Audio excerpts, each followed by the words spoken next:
Well, hello everyone. We are here for the Browns Family Day scrimmage at the University of Akron. It was cut short a little bit by rain, but fans still got an opportunity to see some decent offense and some very good defense today.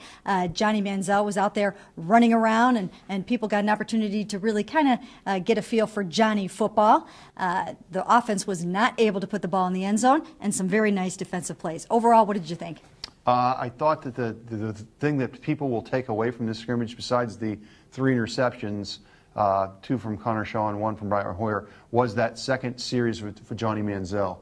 Yeah, I thought that was as good as I've seen him since practices have started. And like you said, he looked like Johnny Manziel. And we both have talked about he's got to get more into games. His practices just don't seem to fit him. I thought he was pretty good on that second series. You know, I think he probably will earn some of those first team reps very quickly based on what they saw out there today. This was unscripted. He had an opportunity to run around and zip around. Now, of course, he wasn't going to get tackled after some of those runs, but you got an opportunity to see Johnny out of the read option, running and throwing on the run and fitting it into tight windows. And, you know, all in all, I think it was just a little glimpse into what he can do. Yeah, and you know, the offense did not have a touchdown, but he had a touchdown pass dropped by Charles Johnson on the goal line on a nice play. And then he had a beautiful little, maybe his best pass of the day in the corner of the end zone that Gary Barnage made a great catch on. They ended up ruling it out of bounds, but that was a nice play too. So they could have scored twice in that one drive.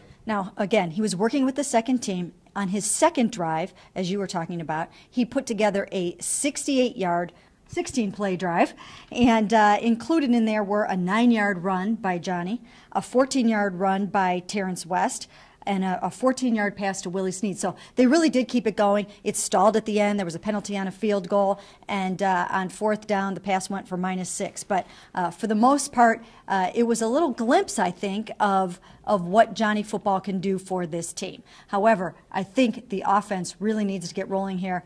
They were without Josh Gordon today. Jordan Cameron banged up his shoulder today, and he was missing. So when you take Jordan Cameron and Josh Gordon off the field, it can be a long afternoon for that offense. Yeah, you're right. I thought the 2 guys that looked pretty good today from the receiving corps, Miles Austin, which you would expect, as long as he's healthy, he's been a fairly productive receiver. He had a nice day today, and the kid that has most impressed me of the young guys, they need one of those young guys to step up, has been Willie Snead. He had a couple nice catches today. He looks the part. I've really liked him in camp to this point.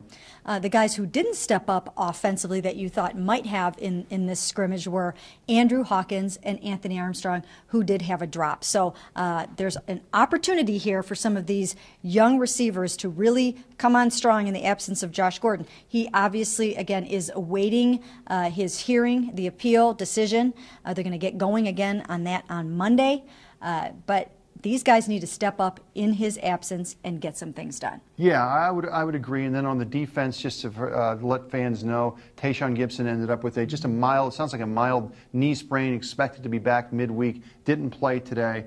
But on the defensive side of the ball, I thought there were a lot of good plays, including this defensive lineman, Jacoby McDaniel. Not a way to finish my thought there. So you're in mid-season form. The Browns have off tomorrow. They will be back at it Monday in Berea. The offense will wear the orange jerseys, and we'll have it all for you right here on cleveland.com.